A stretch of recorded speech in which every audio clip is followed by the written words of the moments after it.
So we're live, Johnny.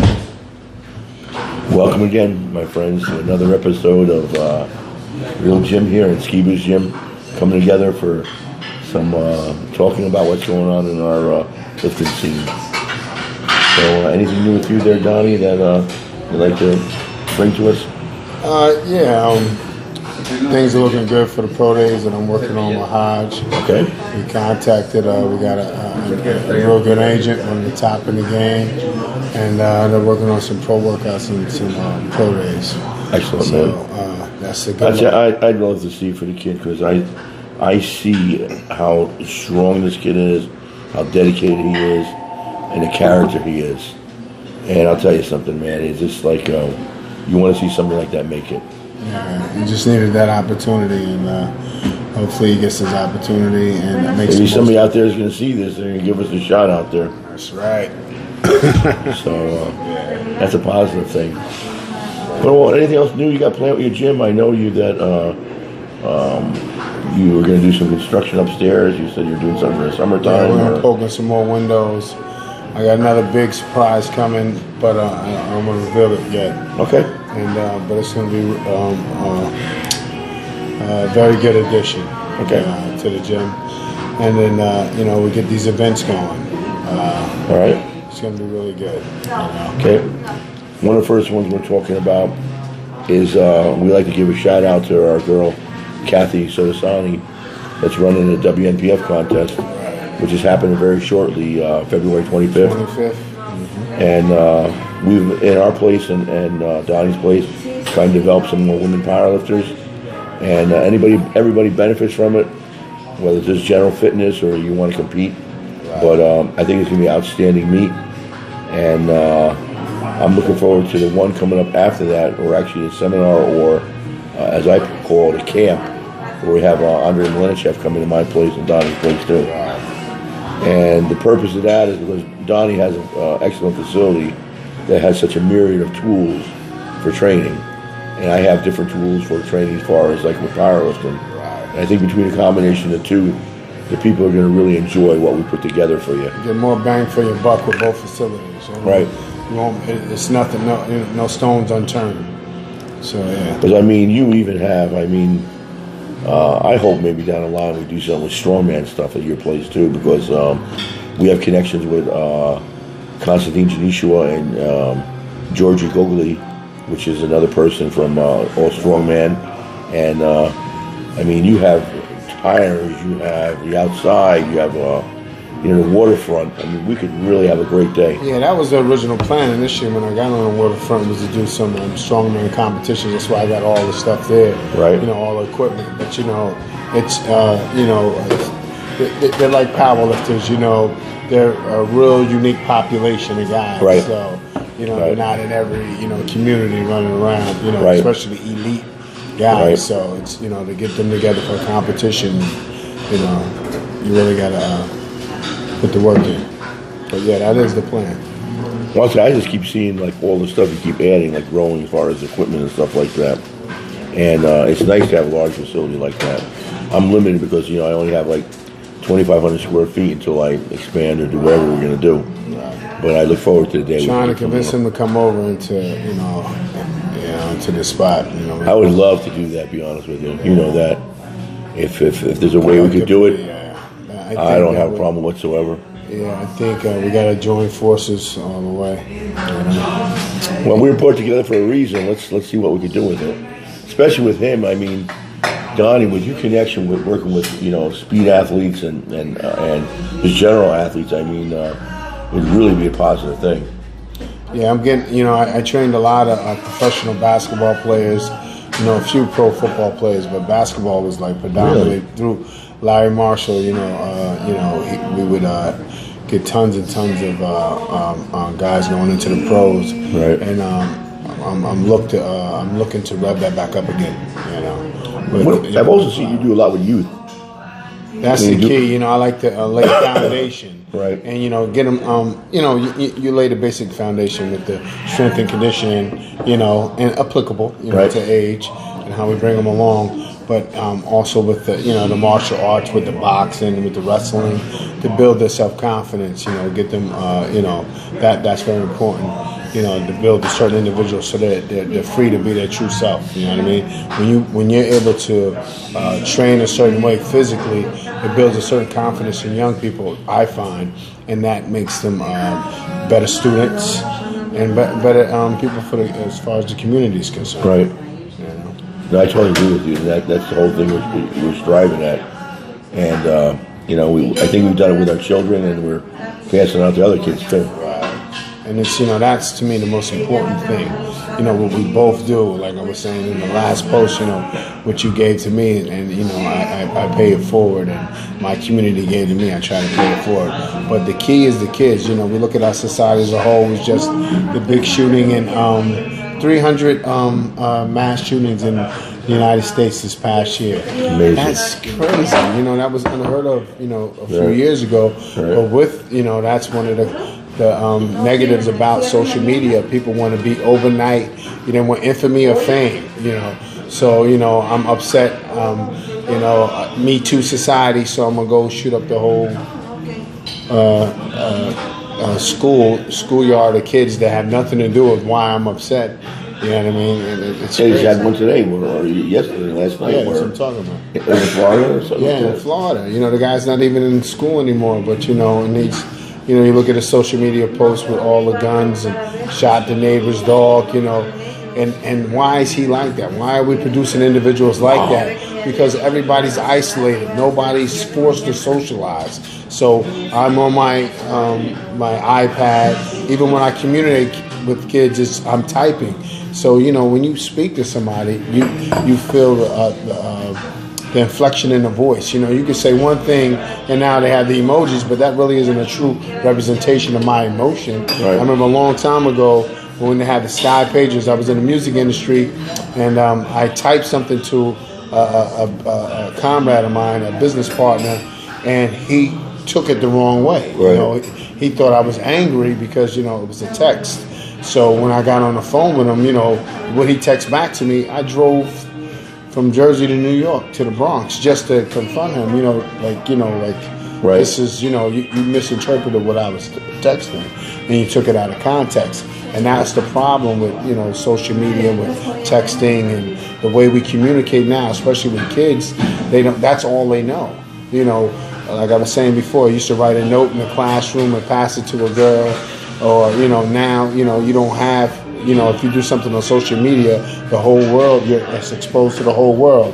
Right. If you liked the girl and you said something in a note that was only in that classroom, and if the kids in the school got to it, right. It's not a big deal. You know what I mean? You can survive that. But, if something negative happens and the whole, it's out there in the internet, so the whole world is exposed to it, and you never really can get from behind that. Hey, this how you doing? It's just like, that's the problem. So you have these kids in their rooms on these iPads and cell phones and on the internet with the headphones and the mic, and they're not really.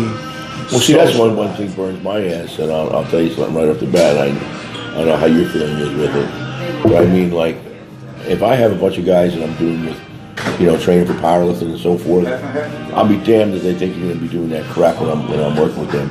Because one of the things as part of a group that I really feel very strongly about is that you're not only a part of the group, to be a spotter or a coach or whatever. I mean, cheerleader, whatever you want to do, but everybody is involved and they're part of that component. So if you're over there typing to your girlfriend, you become distant from the group. Right. You're not performing to your utmost, and you're not serving the group any benefit. When we trained back in the day, you didn't have earbuds. When you have earbuds in, you're disconnected. So when we trained, it was only one station playing on the radio. So if it was rock music, everybody listened to rock music for the day. And that's what it is, and we were all engaged and all connected. Right. Somebody says something, I need a spot or whatever, everybody's engaged. So that energy is universal, it's connected. And now when you go into the gym, everybody had earbuds, they're doing their selfies, they're in their own little worlds. And it's not the same energy, the same connection. not the same. You give and take when you're collectively joined together, but when you're separate, you're on an island by yourself, and that's the difference between our environments and other environments. We try to make a collective. You see my gym, guys can come in and play their own music. They connect to the Wi-Fi and we rock and roll. If we're training, right, we don't have the earbuds in, but each individual, you can't, when you run a public gym, you can't really make that the philosophy, complete philosophy. Some people do like to be on their own island, but for the most part, when you're training as a group, you're training collectively, everybody feels and you build off that guy making a lift or missing a lift. That collective energy is intoxicating. And I try to recreate that as much as possible in the gym. What have you got going on? Anything special? You were saying for okay, the football season's over, and now it's a chance for some of your kids to heal up a little bit, but also get ready for the next season. Do you got anything special planned coming up? Yeah, I'm doing. I got certain high school teams coming in, and we do 2 days. I do because they do train with their prospective teams also. But I have a Monday and a Wednesday for certain teams, and a Tuesday and a Thursday for certain teams. And I get Tuesday. I do my compound movements one day, and then I'll do accessory work or more power producing movements another day. So and I break it up, and I usually like kids to get a month at the least to deload and to the central nervous system just to be free of all the training and the football playing throughout the year.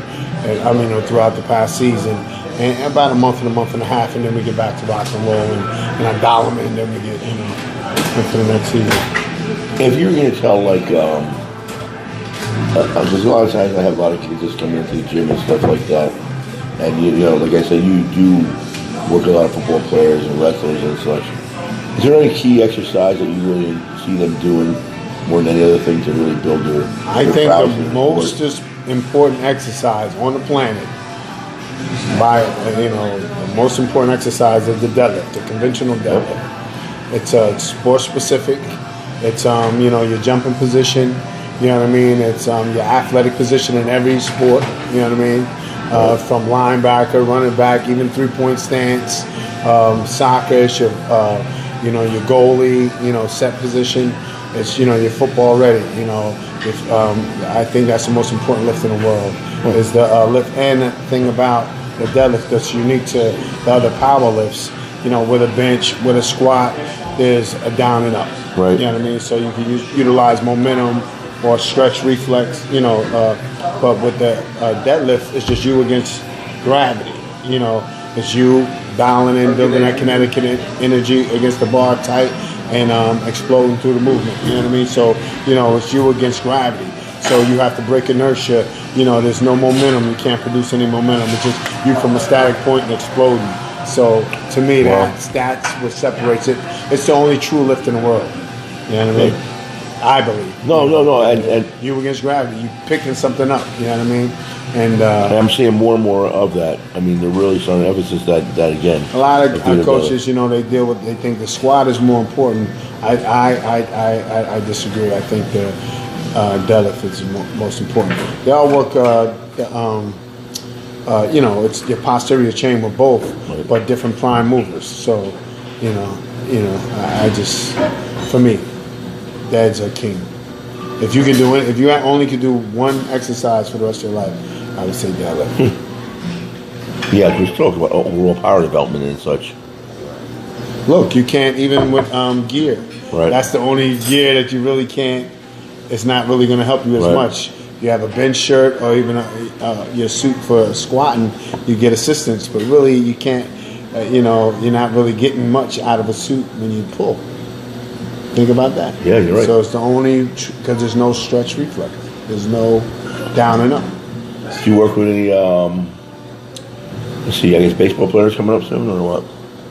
I don't have any. I have in the past, but I not on. I have kids that play high school baseball, but nothing collegiate or pro, or high school. But it's the same foundation.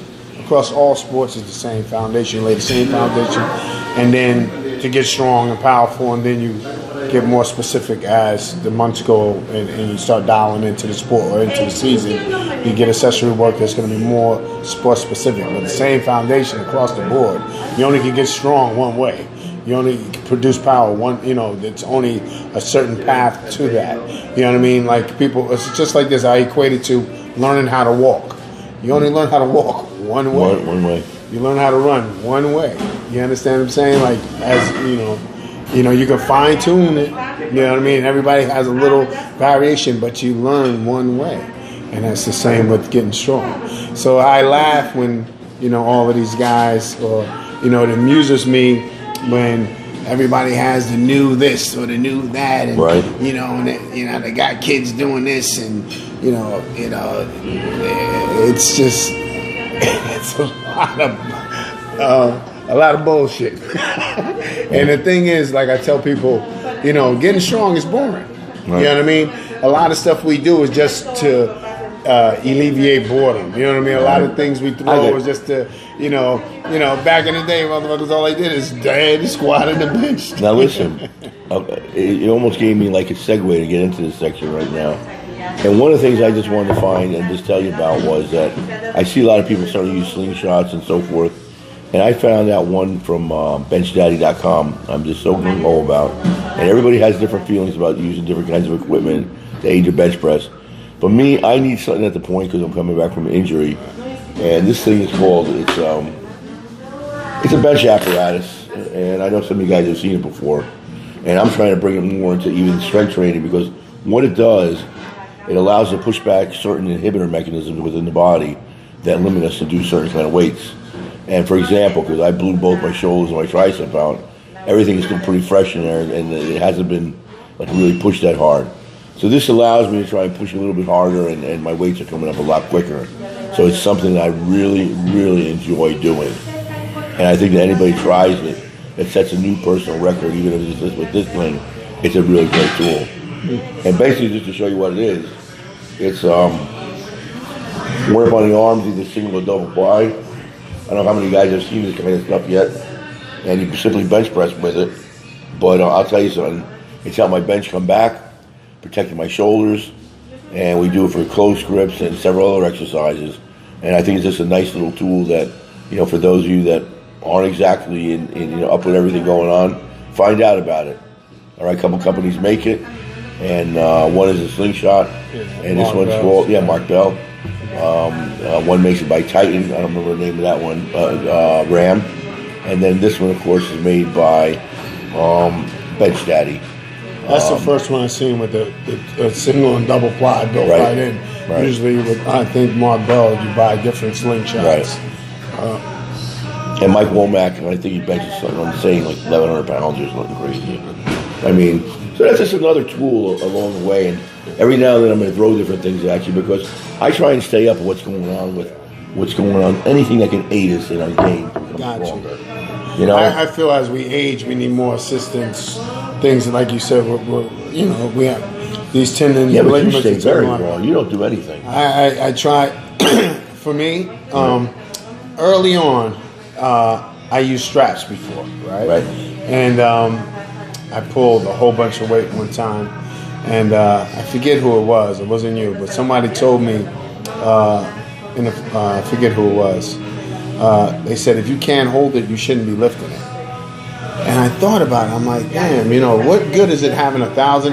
Just exaggerate. Right, okay. Say if I could pull 1,000 pounds, right? With straps, but I only can hold 500 pounds. That's 500 pounds of wasted. You know what I mean? Like, it's like, it's wasted. You know what I mean? And I get it. You know what I mean? Like for Olympic lifting, like my kid Joey. A lot of Olympic lifters. Your hands get fatigued. Holding onto the bar in a high volume and a high rep in the training, and you want to work certain things. And there's a place for everything. But a lot of people don't. They become dependent upon. Like I see kids coming to the gym.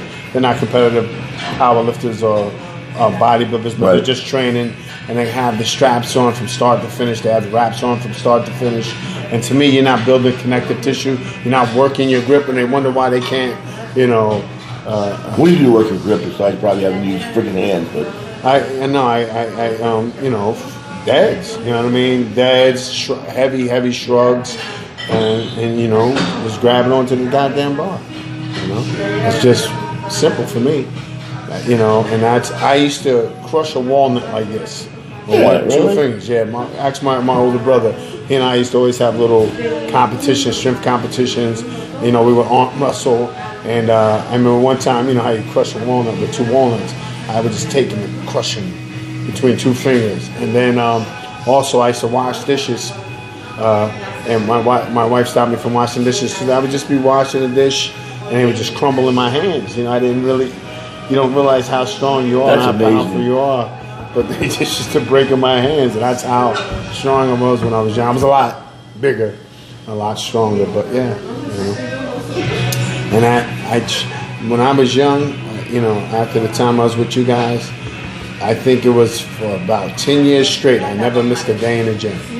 And for 10 years straight, I trained and I ate a certain weight for a decade. And, you know, that was discipline. No matter what was going on, I made sure I made it to the gym, trained hard, trained intensely.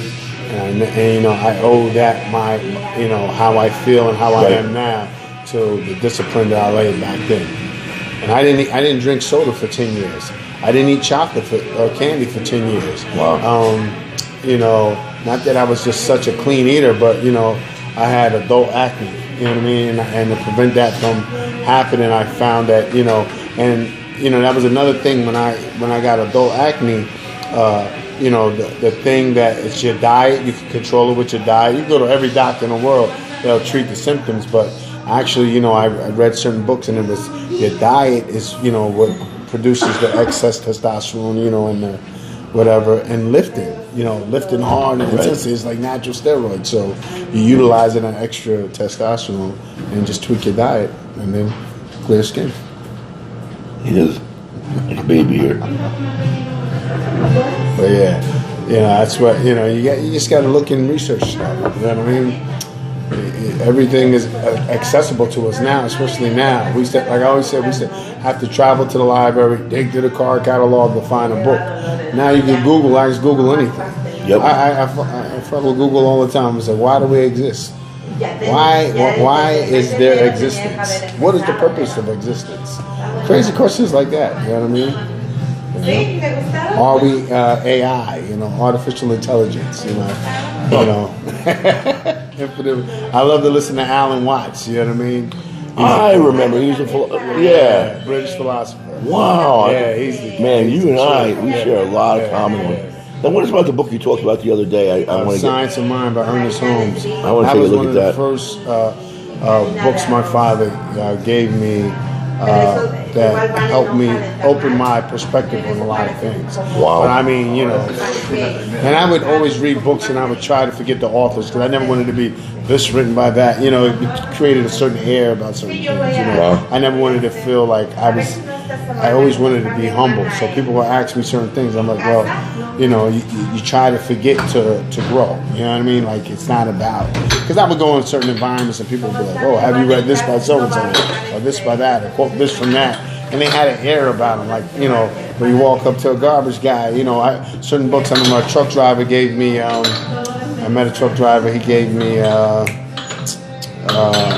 Richard Balk, was it not, it was Jonathan Livingston Seagull. You know, and I was from a truck driver. You know what I mean? He was like, hey, I think you would like, you know, he just heard me in the conversation. That's the one Louis talks about. I think it's Richard Balk, yeah. Jonathan Livingston Seagull. And then there's another one, not Imagine, what is it? I can't think of the title. You know, I forget. But, what is it? The Reluctant Messiah. What is that? Illusions. That's a really good book. That's a good one. I was seeing some of the other books I was trying to come up with. But they're like fictional tales. Right. They're like stories. So, you know, that they have a universal philosophical viewpoint, but, you know, told in a story that people could digest and, you know, really, you know, put in perspective different viewpoints. But, you know, I read everything, anything and everything. Knowledge is infinite. You know, you never ever get there. It's just constantly growing and learning. You know, I used to watch the slugs go. I used to be like, why do the slugs travel across my sidewalk? They, you know, they die. You know, a lot of them don't make it. The birds get them. You know, and why would there be? Or you with the magnifying glass, maybe. Why would there be insect made that's completely defenseless? A slug is slow as hell, right? It can't defend itself, right? And it doesn't have armor or anything. It's not like a snail with a shell, right? So nothing it can do. If anything wanted to kill a slug, it can kill it, right? You can't run from its predator. And I watched them, and I'm like, you know what? One morning I seen a bird eating a slug. I said, if everything had defenses and couldn't be eaten, everything would be dead.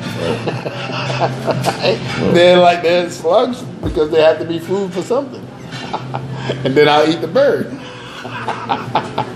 We get eating, we get order. Yeah. We're gonna cut. I'm starving. Yeah, I'm ready, I'm hungry. Pause it. Oh, it says pause it actually? Or? Yeah, we can pause or we can just, it's up to you. We can roll. Yeah, let it roll. I mean, yeah, that's us. You know what I mean? We're animals. Man, I wish we could go to that. Oh my God. Let's see what we want, right? Yeah, we all can. What do you want? Yeah. You're a little bit early. I'm a little early. Yeah. Wait for this guy to come out there. We just got done about 11:05. You ready? Yeah, we're ready. At the world famous Lenora's, the best cook in the world, right there. I'll tell you, I love it. If he ain't cooking, I'm not eating. What do you want, Skeet? I'm gonna get that California burger I always get here. California burger? Yes, please. How do you want it? California cheeseburger, medium rare. Uh-huh. I'm gonna eat the fries today for a change. Fries? Yes. You have the flounder fish sandwich? Let me have that. You want soup? No. No? What kind of soup you got? Chicken noodle or cream of carrots? Oh, what? Chicken noodle or cream of carrots? Let me have a. I'll take the chicken noodle. I'll take it. Yeah. I always really believe in that old fashioned. Like Yeah. My wife makes some mean. Oh, she makes the best soups. My wife cooks so. soup. Oh, she makes She made a beef stew yesterday. Oh my God! You know, and I tried to save some. She makes a whole big giant pot of it, but I eat it. There's nothing for lunch today. You know, she can cook. Oh my God, my wife. She makes amazing meals from lasagna. She just, I guess that's how she won my heart. You know? Yep. She used to feed me 10,000 calories a day when I was getting big when I was young. Really? 10,000 calories a day. I used to eat, I tell them about my 10,000 calorie diet. So when I was young, I wanted to be big, right? And the gym I was going to was a couple of guys using pharmaceuticals. And I was just opposed to it. Not that for me, I wanted to know what I could be, what I can maximize. I wanted to be the strongest individual I could be. So if I ever did any steroid or any drug, I always felt like, even if, it's only, steroids are only good as while you're using them. So as soon as you stop using them, you lose everything. But I never wanted to, I wanted to know what I could be as, what can I make this human physical body be? You know what I mean? Right. Just like the movie Black Panther, he was one of my heroes. I wanted to be like those superheroes, right? But what I could do. So, I went to the library and I looked up the most powerful athletes, right? Right. And it was sumo. It was a thing on sumo wrestlers, and it was a thing where in Japan they would go into villages and they would look, at the babies, and they would snatch up all the babies they thought that had a genetic potential to be great sumo wrestlers. And what they would do with these babies, they would force feed them. Feed them tons of calories, and then they would make them, babies would eat and nap. So all they did for a certain amount of time was feed them and make them sleep. Right. Feed them and make them sleep. And then they gradually, started, once they got to a certain point, then they start training them. But then as adults, they were eating, 10,000 plus calories a day. That's what I never So heard I that was like, before. wow, a sumo wrestler, they're super powerful. They're explosive. They explode. The most they're explosive right, athletes in the fast, world. yeah. Right. But 300 pounds plus. You know what I mean? So I was like, this is perfect for me. So that's what I started consuming the 10,000 calories. And I read in one of the Weeder books, magazines. I guess it was could have been Muscle and Fitness. One of Or Flex. I had tons of them. Yeah, Flex, all of the magazines, and I would read them all the time. And I adopted a lot of Weeder principles. Right. But the one thing, there was an article on a bodybuilder who, people were, high protein. Everybody's high protein, low carbs, Right. especially now, to be lean. But you can't get big without carbs. No. Unless you got a needle in it. But, you know what I mean? So take care. This guy was doing, hundreds and hundreds of calories in carbs, 300 calories in carbs, and, not a meal. Yeah, I think per meal. And I was like, wow, and the guy had amazing full muscle bodies, you know what I mean? And I was like, yo, high carbs. So I went super high on my carbohydrate intake. I would do, this is my average breakfast when I was on a 10,000 calorie diet. I would do a carton of eggs, 8 to a carton, 8 to 12, depending on how hungry I was. And I would make a giant omelet with it, right? So I would make that, and I would take a pancake mix for 14 pancakes, right? And I would make one giant pancake in the pan, take it out, take the eggs, make a giant omelet of that, take it out, put it on top of the pancake, and then with the rest of the mix, make another giant pancake, put that on top, put syrup and butter on it, and eat that for breakfast. Then 2 hours later, I would have my homemade protein shake, which was, condensed milk, powdered milk, and all of it, nuts and ice cream and all of that. And Hey, why don't we break out some old pictures one day? Yeah. Oh, yeah. That's what we should do. Yeah. All right. And, this giant concoction that I would drink, and I would make a picture of it, and I would sip on that all day long. And then another 2 hours, I would have a half chicken. Another 2 hours, I would have another protein drink, or after I work out. And throughout the day, I would get in between, for the most part, between no less than 8,000, in the top 10,000 calories every single day. It would be like $300 in groceries a week, way back then, just for me. So it was crazy. Appreciated that. No, this was when I was with my wife. My wife been together since she was 17 years old. Yeah, I was young. I mean, we were together young. But yeah, That sounds like Andre Valencia. Andre likes to sleep and eat. when he came down, and remember I was asking him the questions, a lot of his philosophy, and I adapted a lot of Russian strength training philosophy. I dig the way they trained out there, and the Bulgarian for Olympic lifting. I adopted